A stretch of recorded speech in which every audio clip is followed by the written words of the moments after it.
All right, so today we're going to try something kind of different. We're Oh, going to act as philosophers, yeah.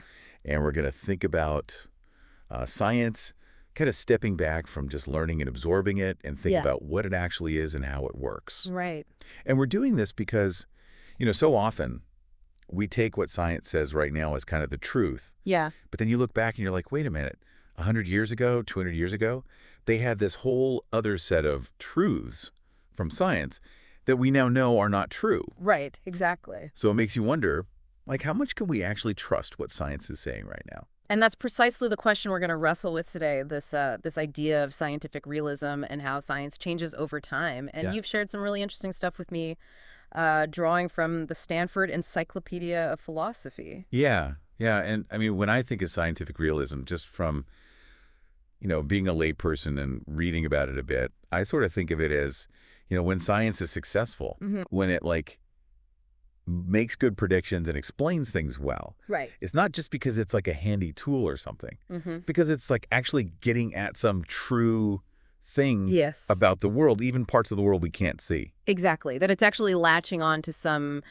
truth about reality, right? That's the basic gist. Right. But then this thing you said about looking back, that's exactly the problem that we're going to look at today. Yeah. Because history shows us a lot of theories that people were really confident in Right. based on the evidence, but now we know they weren't right. Yeah. And that's what's called the pessimistic induction. Right. Because if it happens so many times in the past, Mhm. then what makes us think it's not happening now with our current theories? So we're going to try to unpack that, like really dig into this pessimistic induction, this challenge to scientific realism, and see what the responses are, and Absolutely. and what it means for how much faith we should actually have in science today.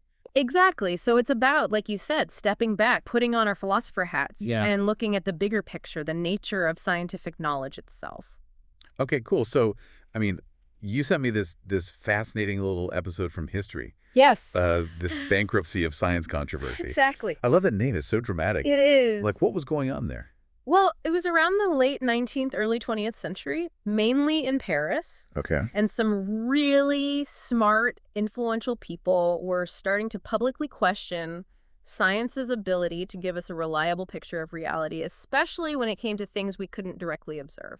And who were these doubters? Like, what were their names? So we have, Ferdinand Brunetière, who is a professor and a well-known editor. Oh, And yeah. then there was Leo Tolstoy, the novelist, famous for War and Peace. What?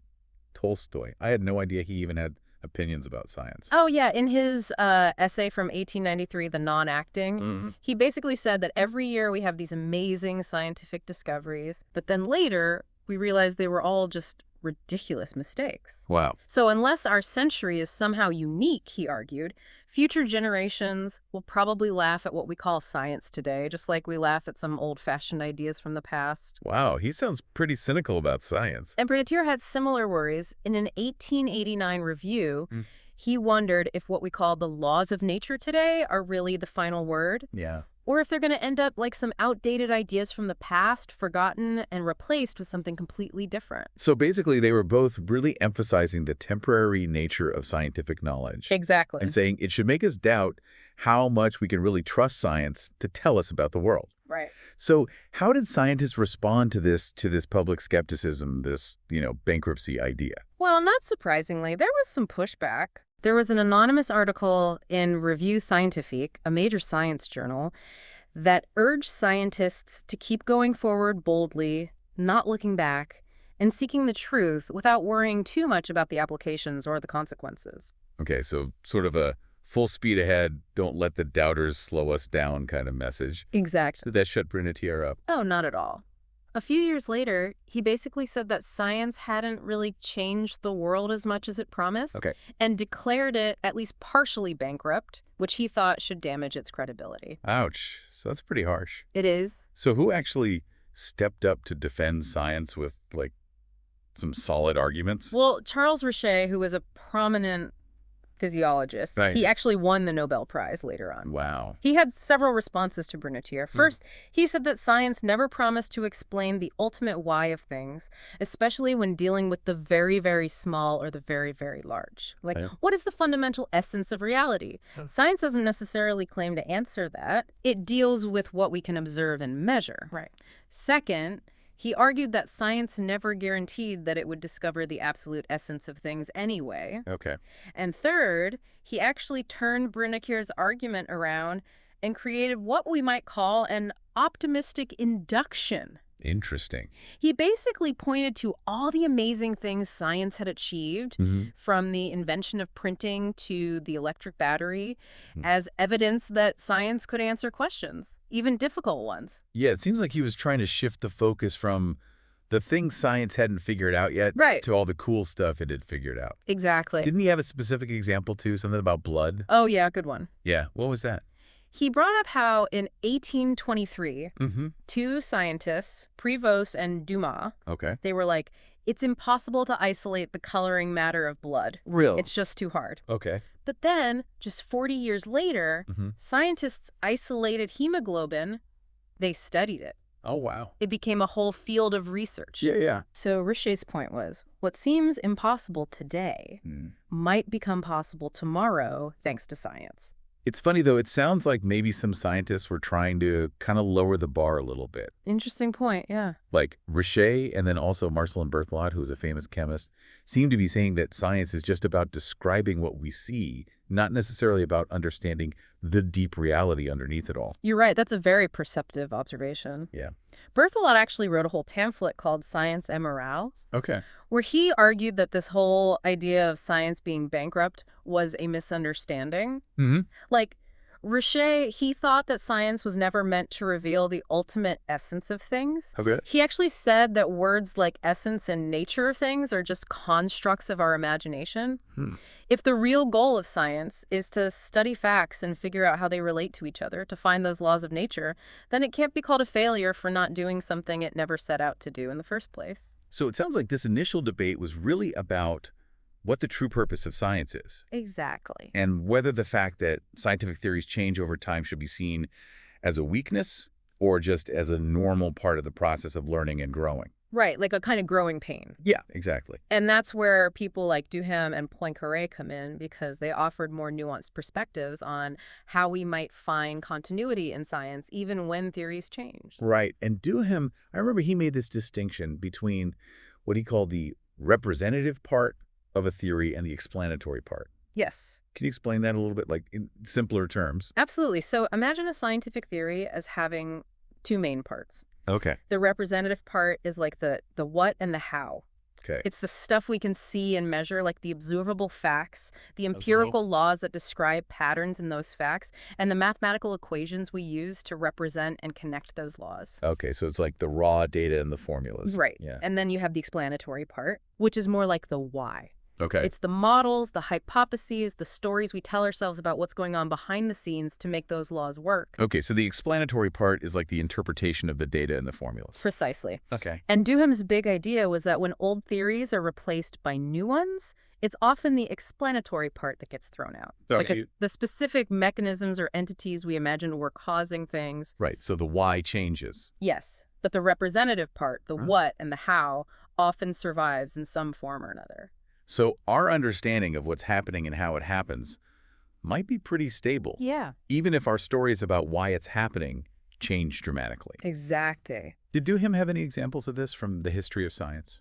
He looked at fields like optics and mechanics, the study of light and motion, and he saw this pattern over and over. Yeah. Like in optics, at first people thought light was made of tiny particles, then they thought it was wingers, and now it's even more complex than that. Yeah. But the interesting thing is that even though those explanations change drastically, the mathematical equations that described how light behaves, like how it reflects or refracts, Right. those often remained useful. Okay. And they were even incorporated, at least in certain situations, into the new theories. So the equations, the mathematical relationships, were more durable than the stories we told about what was actually going on at the fundamental level. Exactly. And Duhem actually leaned towards a view called instrumentalism, Okay. which says that theories are mainly useful tools for prediction rather than true descriptions of reality. So it's like, it doesn't matter if the theory is true in some depth sense, as long as it helps us predict what will happen. That's a simplification, but yeah, that's the basic idea.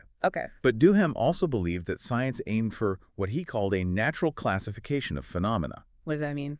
He thought that if the relationships we discover between things, the patterns we describe with our mathematical systems, If those correspond to real relationships that exist out there in the world, even if we can't directly observe those relationships, right? then our scientific knowledge is doing something more than just describing. It's actually latching onto some real structure in the world. Exactly. And a key sign that we found a natural classification, according to Duhem, is when a theory can make new predictions that turn out to be correct. So it's like the theory is telling us something genuinely new about the world, something we didn't already know. Right. It's giving us evidence that we're on the right track, that we're capturing some genuine aspects of reality, even the hidden parts. This focus on relationships, it reminds me of Poincaré and his idea of relationism, which you said was a precursor to structural realism. Absolutely. You're right to connect those. Yeah. Poincaré also believed that theoretical physics wasn't just a bunch of formulas. He thought it was revealing real relationships between things. Yeah. And he actually directly addressed this whole bankruptcy of science debate. Yeah. He recognized that a lot of people felt like scientific theories were constantly being overturned. Right, like they're fragile and temporary. Exactly. Yeah. And so they questioned their lasting value. But Poincaré didn't agree with that pessimistic conclusion, right? Right. He argued that although theories might seem fragile, Yeah. and they do get replaced, they don't completely disappear. Okay. Something always survives these revolutions in thought. And that something is what science is really getting at, the underlying reality. Exactly. For Poincaré, what persists are the fundamental relationships between physical quantities, Okay. and these relationships are expressed in the mathematical equations of the theories. So even if our understanding of the specific things involved changes, the relationships between them can remain the same. Right. He used the example of Fresnel's laws of light, Okay. which describe how light reflects and refracts. Right. These laws were preserved within Maxwell's theory of electromagnetism, Okay. even though the underlying explanation for light changed completely. Yeah, from a mechanical ether to electromagnetic fields, it's a totally different picture of what light is. Right. But the mathematical relationships, the equations that describe how light behaves, those stayed the same. So for Poincaré, those equations weren't just convenient tools. Yeah. They were representing something real and fundamental about the world. Exactly. He believed they were capturing the true relations between real objects, even if the nature of those objects remained a mystery. So both Duhem and Poincaré saw continuity in scientific progress, Yes. but they focused mainly on the mathematical relationships that seemed to endure. Right. But then we have Boltzmann, who brought a slightly different perspective to this whole discussion about historical pessimism. Yeah, Boltzmann was really interesting. He had this ongoing debate with the scientists he called phenomenologists, who were all about getting those precise mathematical descriptions of how things work, Okay. but they didn't really care about the underlying theoretical hypotheses. Right, like the idea that everything is made of atoms. Exactly. They saw those hypotheses as just temporary scaffolding. Okay. Useful for getting to the equations, but not really important in themselves. Okay, so they're like, once we have the formula, we can throw away the theory that led us to it. Basically. And Boltzmann was not happy about this, right? Not at all. He was a big believer in the atomic theory. Right. He thought these phenomenologists were being inconsistent. Okay. They were using what he called the historical principle, which is the idea that hypotheses are unreliable because they're always being replaced. Okay. But Boltzmann pointed out that if that's true, then why should we trust those mathematical equations either? Yeah, good point. If everything is always changing, Right. why are the equations special? Unless those equations somehow remain completely unchanged forever, Right. there's no reason to think they're giving us a true picture of reality. And I think he also made the point that those equations often implicitly rely on some deeper theoretical assumptions. Exactly. Like, even to come up with those equations in the first place, Yeah. you often need to make certain assumptions about how the world works. Right. Like, for example, the very idea of using differential equations to describe phenomena often assumes that reality is continuous and differentiable, which is a kind of theoretical commitment. So Boltzmann was saying that you can't really separate the equations from the theories that lead to them. Right. They're all part of the same package. Precisely. And of course, History seems to have sided with Boltzmann on the atomic theory. Absolutely, especially with the work of Einstein and Perrin on Brownian motion. Right. That provided really strong evidence for the reality of atoms. Yeah, it was a turning point in the debate. And I think it showed that continuity in science can involve not just keeping the mathematical relationships, but also keeping our beliefs about the fundamental building blocks of reality. Precisely. It suggested that some of those theoretical entities, the things we can't directly observe, might actually be real and might survive theory change. Yeah, it's like our picture of the world gets more and more refined, Right. but it's not necessarily completely overturned with each new discovery. Exactly. And this sets the stage for a more formal articulation of the pessimistic induction Right. as a direct challenge to scientific realism. Okay, and Hilary Putnam is a key figure here. Yeah, Putnam was really influential in clarifying this challenge. Okay. He drew on earlier work by Richard Boyd, Okay. and he laid out these three main tenets of scientific realism. Okay. One of them was this idea that when our scientific theories are successful, it's because the terms in those theories actually refer to real things in the world. Okay. And this reference is generally maintained even as theories change. Okay, so like when we talk about electrons or genes or black holes, we're actually talking about real things that exist. Exactly. But then Putnam pointed out that the history of science is full of theories that were considered successful in their time, but then we later discovered that they were wrong. Their central concepts didn't actually refer to anything real. Right, so it's like we used to talk about phlogiston or the luminiferous ether as if they were real things. Yeah.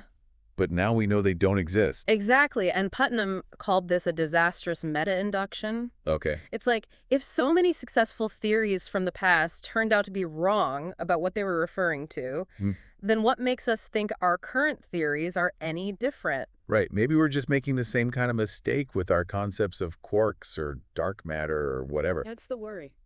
So what's the response to this? How do realists try to counter this disastrous meta-induction? Well, one of the main responses was the development of the causal theory of reference. Okay, and what's that? It's the idea that the meaning of a term is fixed by the thing in the world that causes certain effects. Okay, can you give an example? So, like, think of the term electricity. Okay. Our understanding of electricity has changed a lot over time. Right, from like sparks and lightning to circuits and electrons and stuff. Right, but the causal theory of reference says that the term electricity has always referred to the same underlying thing. Okay. The thing that causes all those electrical phenomena. Okay, so even though our understanding of what electricity is has changed, the word itself has always been pointing to the same cause in the world. Exactly, and this was a way for realists to argue that even though scientific theories change, the terms in those theories might still be referring to the same real entities. Okay, so it allows for some continuity in scientific knowledge, even across these big shifts in theory. Right. It's a way of saying that we're getting closer to the truth about these entities, even if our initial descriptions of them were inaccurate. But hasn't the causal theory of reference also faced some criticisms? Yeah, definitely. Like, what are some of the problems with it? Well, one concern is that it might make referential success too easy. Okay. Like, if all it takes for a term to refer is for there to be some cause out there in the world, then even our most inaccurate theories might still be said to have some referential success. Even if they got the cause totally wrong. Yeah, and that doesn't seem quite right. Right, it seems like there should be more to it than just, like, pointing to some random cause and saying, see, our theory was referring to something real. Exactly. It raises questions about how much accuracy or correspondence is actually required for a theory to be considered referentially successful. Okay, and what about Mary Hess? She had this principle of no privilege, which also seems to support the pessimistic view. Right. Hess was arguing that we have no good reason to think that our current scientific theories are any less likely to be radically revised than the theories of the past. Okay, so our current understanding isn't special or privileged in any way. Exactly. It's just as likely to be overturned as any other theory from history. And from this, she drew a pretty stark conclusion. What was that? She said that either all scientific ontologies, past, present, and future, are true, Okay. which is a problem because they often contradict each other. Right, they can't all be true if they're saying different things about the world. Exactly. Or the other option is that they're all false. So it's like a lose-lose situation for realism. Right. If our current theories are just as likely to be wrong as past theories, Yeah. then it seems like we have no good reason to believe that they're actually describing reality accurately. But isn't there a counter-argument to Hess?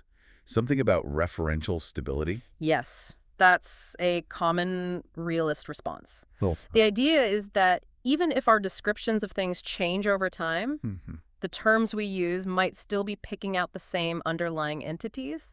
Okay, so it's like, even if our understanding of what an atom is has changed a lot since the ancient Greeks first proposed the idea, Hmm. the term atom might still be referring to the same basic building block of matter. Exactly. And if that's true, then the ontologies of past and present theories might not be as incompatible as Hess suggests. So establishing this referential stability is really important for realists. It is. It's a key way to push back against this idea that science is constantly undergoing these radical revolutions where everything we thought we knew is completely overturned. Okay, so it's like a way of showing that there is some continuity in scientific knowledge, even amidst all the change. Right. It's a way of arguing that we're building on what came before rather than just starting from scratch every time we have a new theory. It's interesting, though, because it seems like some philosophers have actually tried to use the history of science to support realism, not just to defend it against these pessimistic arguments. Yeah, that's right. Like William Newton Smith had this idea of science getting nearer to the truth, even if it never reaches absolute truth. Exactly. Newton Smith argued that even if we never get to a perfectly true theory, Yeah. we can still see scientific progress as a process of getting closer to the truth. Okay. He pointed out that new theories often make more accurate and wider-ranging predictions than the theories they replace. And he said the best explanation for this is that those new theories are capturing more and more of the true nature of the world. Okay, so it's like each new theory is a step closer to a complete and accurate picture of reality. Right. Even if it still contains some mistakes or inaccuracies. And he argued that this increasing predictive power wouldn't make sense if our theories weren't becoming more truth-like. Exactly. If our theories were just arbitrary constructions, Yeah. or if they were just getting lucky with their predictions, Mhm. then we wouldn't expect to see this consistent pattern of improvement. So it's like the success of science itself is evidence for realism. That's the argument. But then Larry Lawden came along and challenged this whole idea that empirical success means we're getting closer to the truth. Yeah, Loudon's argument is a big one. Yeah, what was his main point? He basically said, look, there are all these theories throughout history that were really successful. Mm-hmm. They made accurate predictions. They explained the phenomena we knew about at the time. Okay. But now we know they were wrong. Their core assumptions about the world were just false. Can you give some examples? No, yeah, he had this famous list. Okay. It included things like the phlogiston theory of combustion, Yeah. the caloric theory of heat, the luminiferous ether theory of light. Okay, so these were all well-respected theories in their time. They were. They seemed to be doing a good job of explaining things. Mhm. But now we consider them to be based on completely false premises. So Lawden's argument is basically, if all these successful theories from the past turned out to be wrong, then why should we think our current theories are any different? Exactly. He thought this historical track record should make us really skeptical of the claim that empirical success is a good indicator of truth. Okay, but how do realists respond to that? Seems like a pretty strong challenge. Well, there are a few responses. Right. One is to question the very way Loudon sets up his argument. How so?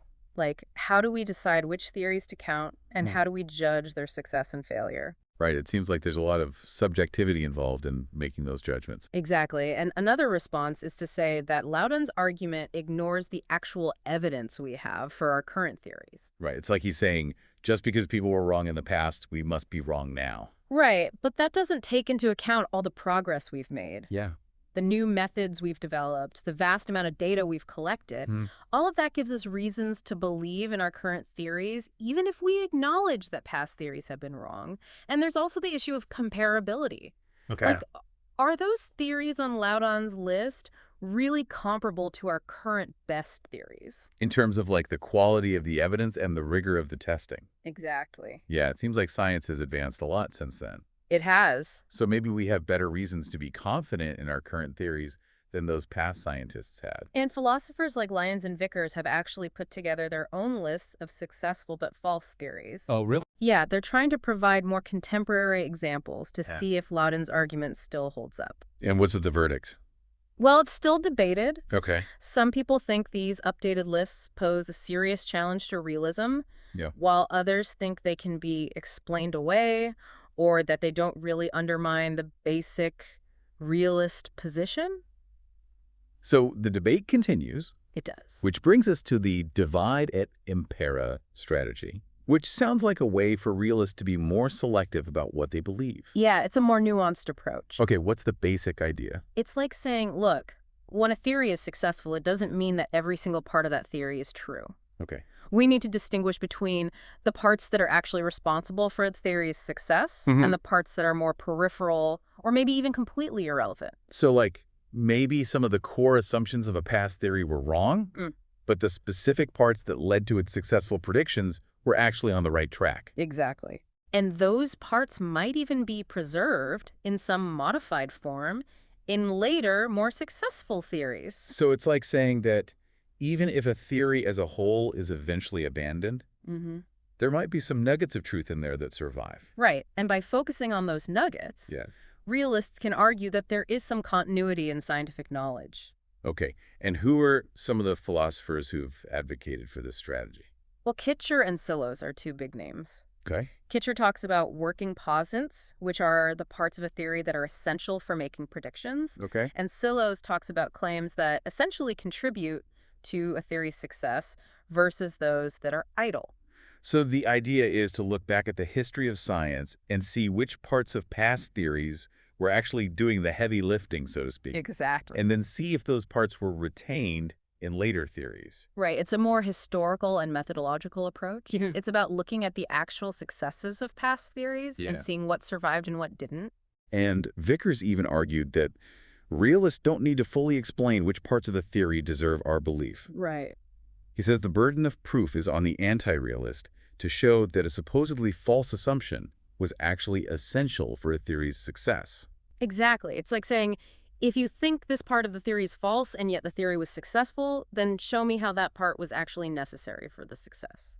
Okay, so it's shifting the focus from proving realism to disproving anti-realism. In a way, yeah. But of course, this divide et impera strategy hasn't been without its critics, right? Of course not. No philosophical position is immune to criticism. Yeah. What are some of the main objections? Well, people like Chang and Stanford have pointed out that simply showing continuity, like showing that some elements of a theory survived into later theories, doesn't necessarily mean that those elements are true. Okay, just because an idea sticks around doesn't mean it's accurate. Right, and Stanford also raised the issue of circularity. Okay. He argues that we're inevitably using our current theories, which we assume are more accurate, to judge which parts of past theories were successful. So it's like we're looking back through the lens of our current understanding. Expert speaker.